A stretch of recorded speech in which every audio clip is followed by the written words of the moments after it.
আজকে এক জায়গায় গেছিলাম। এমনি একটু দরকার ছিল তো, মানে দরকার বলতে কি একটা অনুষ্ঠান ছিল ছোটোখাটো, ওইখানে গেছিলাম। তো এই যে কিছু পরিনি, শুধু কানের দুল জোড়া পরে গেছিলাম, কারণ কান খালি আছে তো, যার কারণে কানের দুলটা পরে গেছিলাম। দেখেন কি অবস্থা হয়েছে, চুলটা দেখছেন কোন দিক দিয়ে ঢুকছে, দেখেন আমার কানের ছিদ্র দিয়ে চুল ঢুকে গেছে। এই কি হইলো দেখছেন, কানের ছিদ্র দিয়ে চুল ঢুকে গেছে, অবস্থা।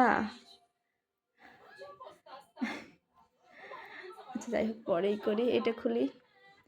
তো এই আর কি, তো এই যে এটা আমার হাজব্যান্ড আমাকে দিয়েছিল, আমার সব কিছুই আমার হাজব্যান্ডের দেওয়া, অন্য কারো না।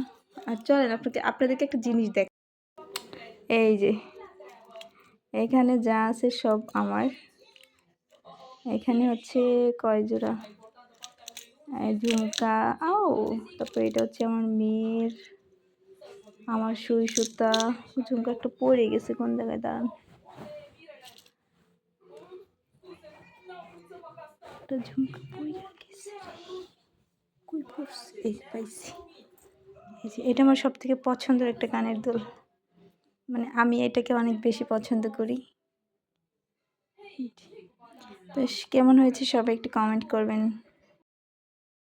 এই গিফট এটা আমাদেরকে একজন দিছে, উনি হচ্ছে ওমান প্রবাসী, আমার হাজব্যান্ডের ফ্রেন্ড। তো এই যে এটা আপনাদের সাথে আমি শেয়ার করার জন্য ভিডিওটা করলাম।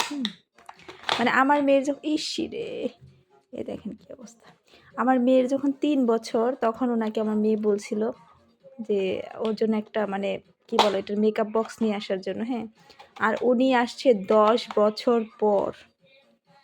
এই যে 10টা বছর পর আসছে, ভাবছে আমার মেয়ে এখন সেই 10 বছর আগের সেই পিচ্ছি, 2-2.5 বছরের সেই পিচ্চিটাই আছে। তো এই যে কেমন হয়েছে সবাই বলবেন। গিফট হচ্ছে যেরকমই হোক, তাও ভালো। গিফট 2 টাকার হলেও ভালো, লাখ টাকার হলেও ভালো। তো কেমন হয়েছে সবাই একটু কমেন্ট করে জানাবেন। Thank you.